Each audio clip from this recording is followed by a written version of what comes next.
Welcome to Change the Narrative. I'm your host, JD Fuller, an African-American, licensed psychotherapist, professor, diversity coach, consultant, and author.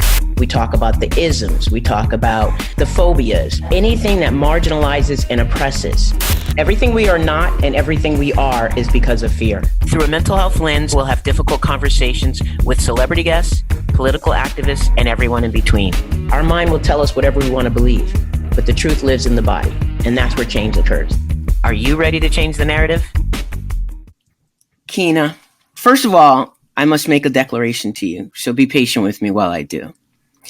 You win the award as the most patient, the most gracious, the most open and compromising guest that I've ever had in the history of guests, and that's in over 100 shows.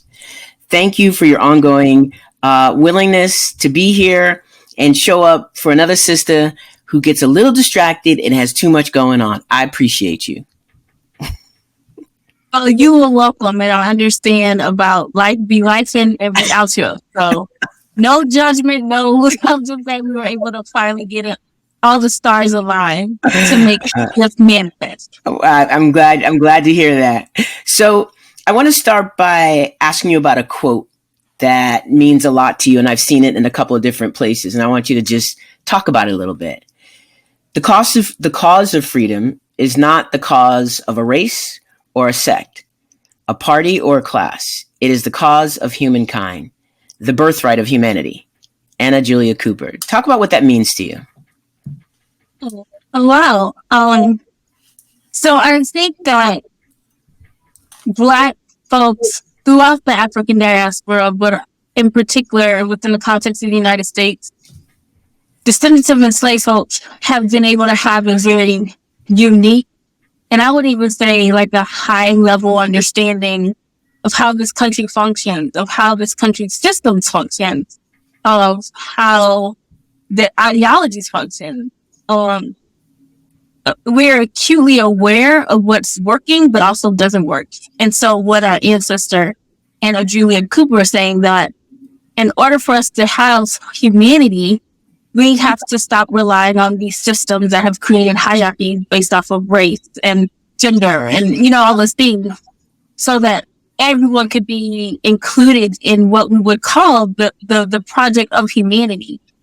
And I think that what's especially inspiring about Anna Julia Cooper is that she is a Black woman who was born enslaved. And she is one of the first people that we see as a published scholar, right? She's a sociologist. She's a theologian. I mean, his sister was bad to the bone. And she is the epitome of someone who has been at the bottom, right? Like the bottom of society, and knows the darkest level of depravity that can happen, but also like being what Black women are, what Black folks are, a solution. And if we are going to have shared humanity manifest in our lifetime, then that requires us to stop relying on these caste systems that have been created largely by white males for their success and for them to thrive. That's amazing. Thank you so much for sharing that. I'm going to go to another statement that you've made. Kev, I'm getting feedback. Now all the receipts come with all the receipts, JD. Like, what? Not listen now. Listen. I like to get in there. I'm like, what? Statement number 2 by Kina. Ready? I often find my words feeling limited by not speaking my foreparents' tongue, but I still speak. I just find that so powerful. I really want you to talk about what that means to you. About a few years ago, actually, on my 40th birthday, I gave myself the gift of Ancestry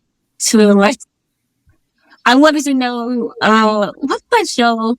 How Black are you? How Black am I? And so I gave myself the gift of Ancestry and found out I was like 90, well, at the time I thought I was 93% African. Ancestry.com has gone back and reduced those numbers. So 91% apparently, but uh, this longing for home place has existed for a long time. And when I found that information out, when I found out exactly how African I am, it just made that longing even stronger. I've been in places where there are beautiful Nigerians, you know what I'm saying? Like beautiful people from Senegal, you know, like beautiful African people. Yeah. And they are speaking a tribal tongue. And I'm, you know, like want to go up there and be like, hey, I wonder if like y'all are my people. Like, where do I fit in to that story? Cause there is, for the descendant of enslaved folks, there is a home place for us that is not the United States. That's not the West. It's not the places we've landed. We have more. But it's hard to get to that because of enslavement, right? And so I believe for myself, and I don't want to speak for any other Black folks. I don't want to speak, you know, Black people's truth. But for me, I really realized that English was a language that I wasn't ever supposed to speak, in a sense that, like, the violence of chattel slavery has relocated people, you know? English is not the only colonial language that exists, right? Spanish is another one. But just once we recognize that a lot of us are out here speaking languages that honestly, they're not ancestral. And that just have a desire to know the language that I was born into. And I will always try to find out where I fit in that story, in that African narrative, in those stories. You know, it touched me so much. It touched me so much when I read that, because that's my story. You know, when I hear immigrants from Africa talk about their experience in a class, this Nigerian doctor told me about things her mother put in place in their culture for her to be able to be where she is. And man, I felt so envious. And I said that to her. I was like, you know what? I gotta tell you, I feel so envious that you have the pieces of this story, and now you live this life, and you know you probably won't over assimilate because you have something to turn to and understand and reflect upon. And I feel so deprived. So that's why that statement meant so much to me, and I wanted you to share your version of what it meant to you. And I just want to highlight that is nobody else's experience, right? Like I cannot overstate that, because I've heard sometimes people try to conflate slavery with immigration, like Dr. Ben Carson. I don't know if you remember a couple years ago. Stop. Which, you know, but he did. He was like, I think he even said it like, and my ancestors immigrated here. And it's like,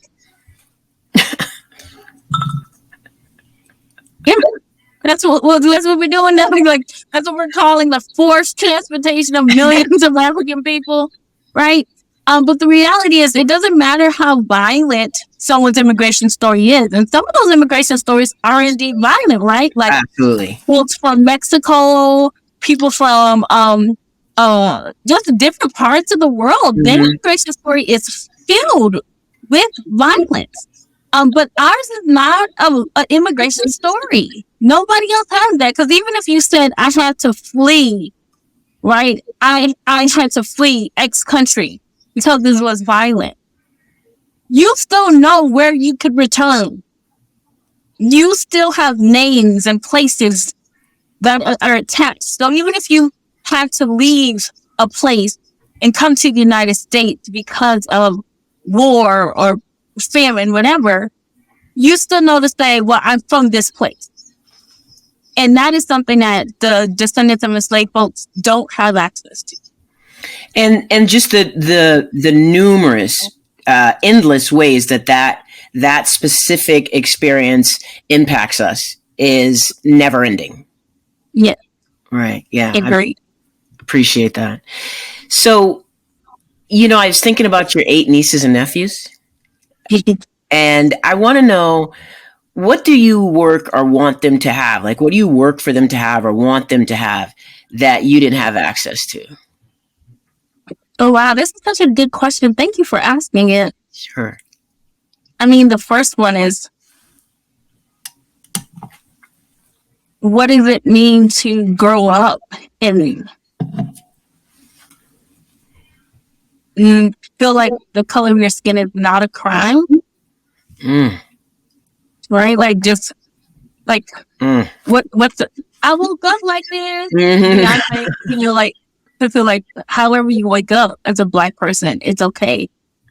And it is only recently, actually, going to Jamaica where I was like, oh, this is what it feels like to walk around in skin that's not a crime. You know what I'm saying? Yes. And that was because Jamaica is like, I don't know the numbers, but it's blackity black country. And so I think that's the first thing I would want for them is to grow up feeling like everything they are is not criminal. The second thing, and I love that I've been able to do that, which is just to install into them how beautiful, valuable we are as people of the diaspora. With all my nieces, especially like my nieces, I do this with my nephews too, but I'm just saying, like, your skin is beautiful, your lips is beautiful, your hair is beautiful. You know what I'm saying? Because no one told me that growing up. And I think my family, just maybe assumed that we felt pride. I don't know, but like really just like making it super clear that everything we are is beautiful, that Black people are a solution, that we're not a problem. And then the third thing I would say I want my nieces and my nibblings to grow up with is feeling like they're on their best days. They are still excellent. You know, I am vehemently opposed to the concept of Black excellence.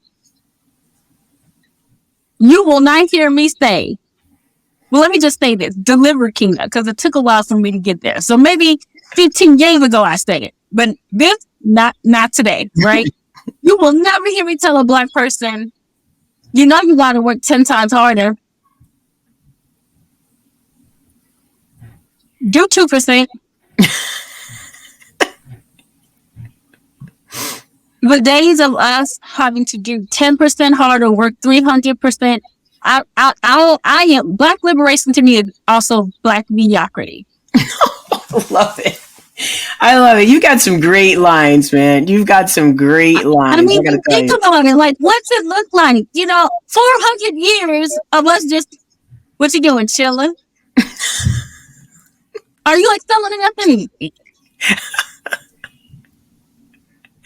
So that's the third thing. I'm never going to tell them, like, you got to work 10 times harder. No. That is the message I grew up with. You got to work. I mean, that was, I'm here with you. I call it I call that the legacy of Huxtable. Right? Say more. Because if you grew up in the 80s and in the 90s, like for me, I'm a cusper, right? Like I claim Generation X real heavy. But I acknowledge that I'm on the cusp where X meets millennial, right? You know? Don't call me a geriatric though. It makes me watch my hand go up, Kina. Yeah, well, I don't claim that thing. You go ahead if you want to. I'm in that X thing, all right? All right. But you like it was Family Matters, it was the Cosby Show, right? Like these there's this era of pop culture where Black people are finally suburbanites, right? Like we finally live in nice neighborhoods. You get what I'm saying? And looking back at it, you can say, oh, that programming was also encoding assimilation scripts inside of us, right? Like, let's just keep it a buck. Did you ever watch the Cosby Show? JD, did you watch it? Of course. Did you ever see Claire with a hair bun and No. Now, come on. Now, we already know.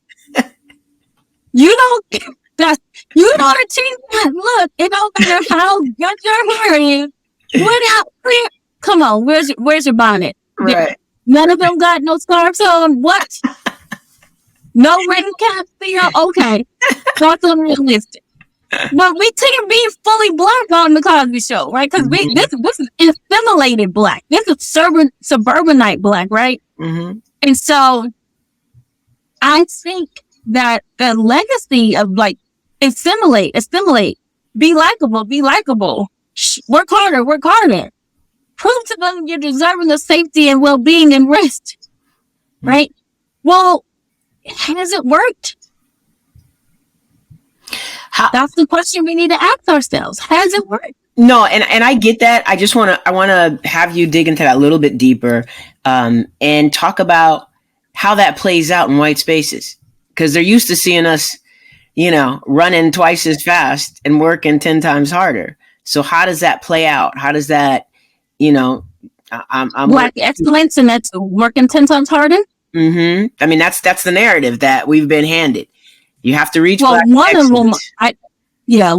them I can immediately say, and I'm saying this from as a diversity, equity, inclusion consultant. Mm-hmm. There's this concept called pet to threat, and you'll have to excuse me. Maybe in the show notes you can name the person it's coined after. It was a brilliant Black woman whose name escapes me right now, who coined that term. But really, it's about what happens when you're so great at work that eventually people start being intimidated by you. And then before you know it, they're going to try to push you off the door because you're seen as a threat now, right? So that's the first thing that comes to mind. You're working 10 times harder, right? And initially your boss, your manager, your team lead, they're excited because they're the reason why you came, right? So they're like, yes, you're making us all look good. But then things get a little fuzzy because they're like, wait, you're getting promoted? Wait, you're getting more money? Wait, could you take my job? Yeah, I can take your job. What? You got this Sally Van Harry. I got this job because I had 10 degrees, wrote 5 different grants. I'm better than you are. So that's the first thing. The second thing, there's emotional cost involved in operating in this labor condition, in this labor force for anybody. So it doesn't even matter what your racial or ethnic identity. If you are working in the United States right now, whether you are working at the bank, whether you are teaching school, whether you're a nurse, the labor conditions are fraught. They're taxing for everybody. But the more vulnerable you are, the more you wear the cost of it, the burden of it, right? And so I think that given the kind of conditions of how contemporary work functions, when you're showing up and you're the first one there and the last one to leave, your body's going to reckon with that, the stress of it. Right? The sleeplessness. We have reporting from the Centers of Disease Control and Prevention, and I cited that on purpose so people could know I'm not making stuff up, that says that all Americans have been experiencing poor sleep in the last couple of years. But you want to guess which Americans are getting the worst sleep? Oh.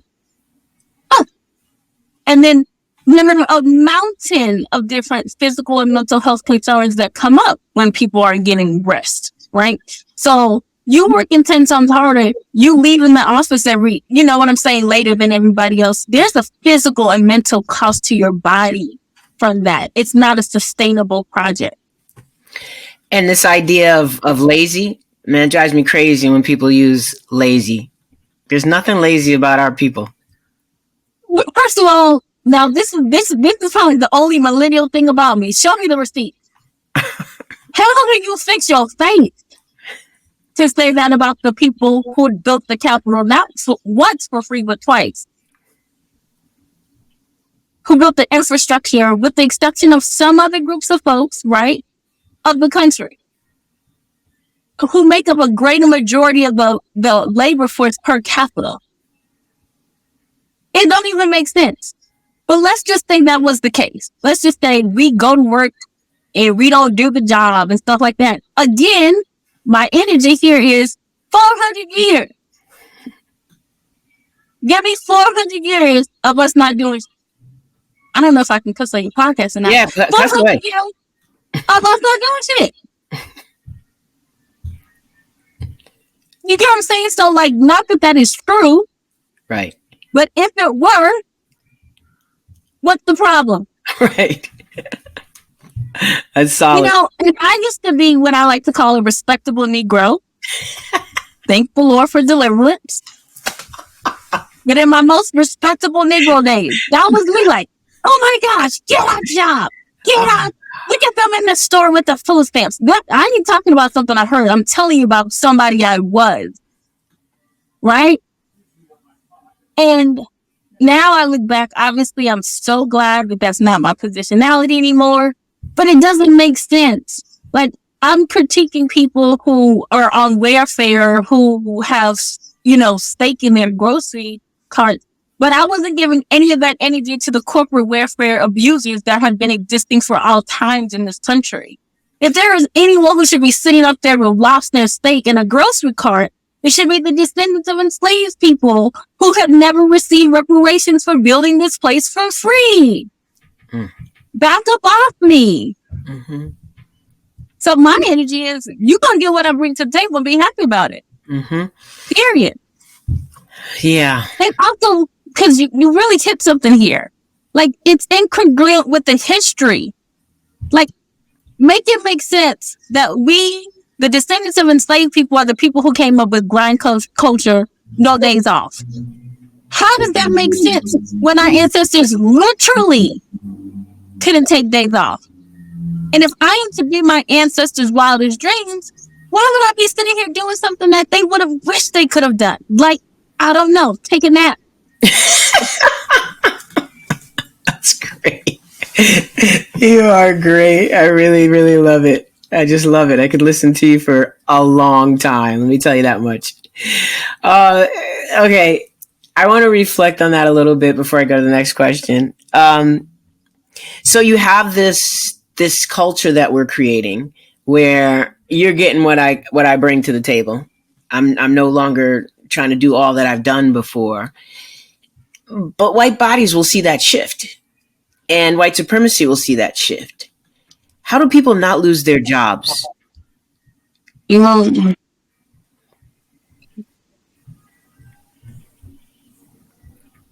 I'm going to not answer your question, but I'm going to make an attempt anyway. Okay.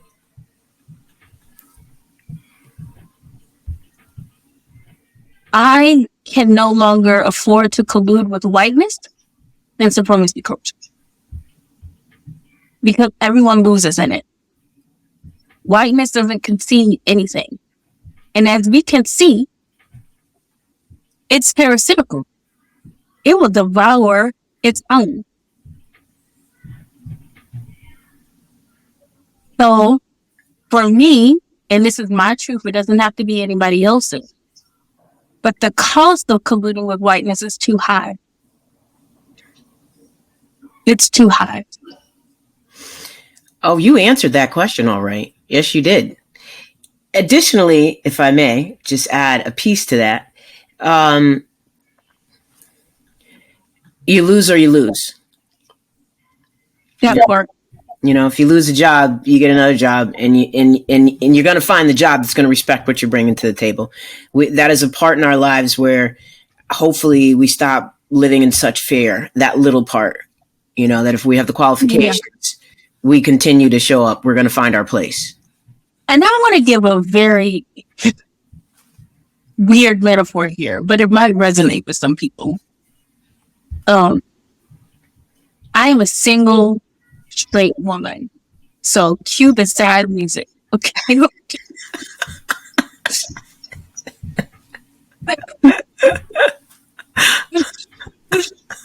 It's like add that to the sound effect. You know, like so sad. And oftentimes, but not when I meet a man initially, you know, in the early days, I find myself being like, what women have you been talking to? Like, who have you been in association with? Right? And that's not a critique of women, but what I'm saying is like, certain things can only be done or said because no one else checked you before. All right. Maybe another way to think about this is with kids. You've never been around a kid and you could tell nobody gives them direction because you just go, you don't, okay, right? You just know, you know what I'm saying? Like, ain't nobody at home giving them any stewardship. You know what I'm saying? Like, you just wilding out here. And so that's because no one set a standard. So you best believe if we as a community stood up and all decided we are tapping out of this 10 times harder, that would become the new norm. Right? After a while, people would just stop doing shit. You know, like if I'm Tom, my name is Tom Jones, and I've got 100 Black people working at my company. All right. And 90 of them only work on Tuesdays and Thursdays. Guess what? The 10 that work on Fridays, they just start working on Tuesdays and Thursdays because the other 90 created a precedent. Oh, man. That is so good. Look, let me just add my version of that, which is if every football player walked off the entire NFL when Kaepernick kneeled, there would be no football. Listen, can we talk about it? And people still think it would have taken a month of Sundays. Baby, 2 Sundays at most. 2 Sundays. 2. And I'm stretching with the 2 Sundays. 1 Sunday. All the Negroes. Nope. And, I'm so glad you brought that up. Because I feel like we don't do enough talk around that. Not only would it have changed, like, because I think people, like, if you sit with that, I sat with that last summer, and I let myself play with that, and I was like, damn. Because not only would it have changed the landscape for the players, you wouldn't just have one Black person being an owner of a team. It would have changed advertising dollars. Like, oh my freaking goodness. You're talking about leverage. And isn't that so sad that the Black men chose that? Keep going because we could be here all day on that. Well, let me just collective bargaining power. Yeah, but that is a product of white supremacy. That we don't trust our bargaining power, and that's what white supremacy has enforced us to believe.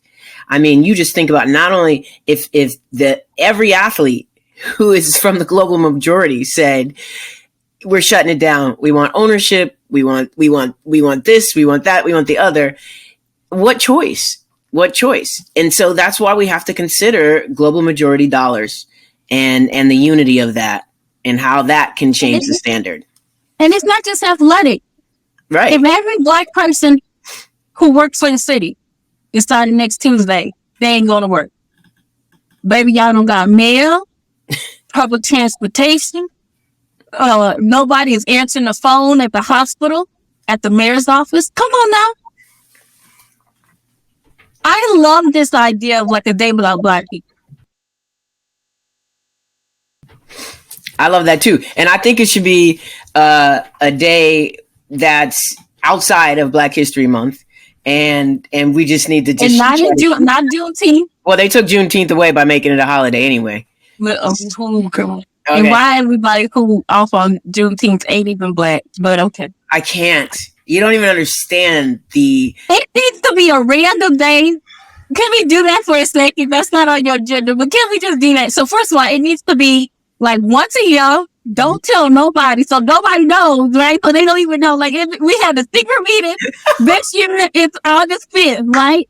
So it don't be the same, right? It don't be the same. So you never know. Like people never know. Like like people, you know they go away from what the. And it's like, put it on your mind. I just need you to know.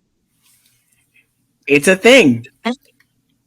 One day. And yes, shut it down, stay home, rest, do what you need to do.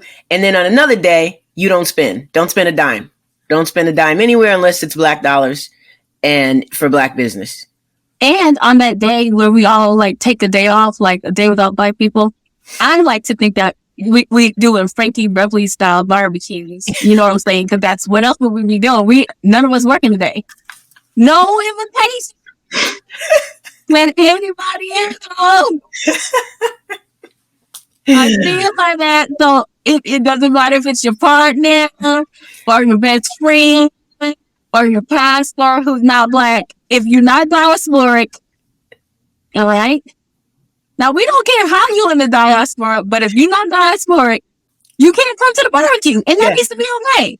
Yes. So if your wife is Black, she needs to be okay with the fact that, hey, once a year, you know, my partner goes to the Black folks stuff, and I got to be okay with that.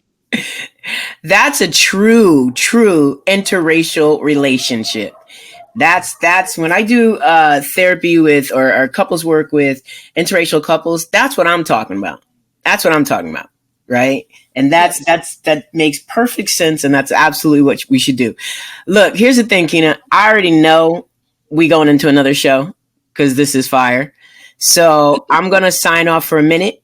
We're going to close this segment and we're going to get back and talk about one more quote and then your business and give that all the props. Okay. All right. So that's the show for today. And we're going to see you next time with more Kina.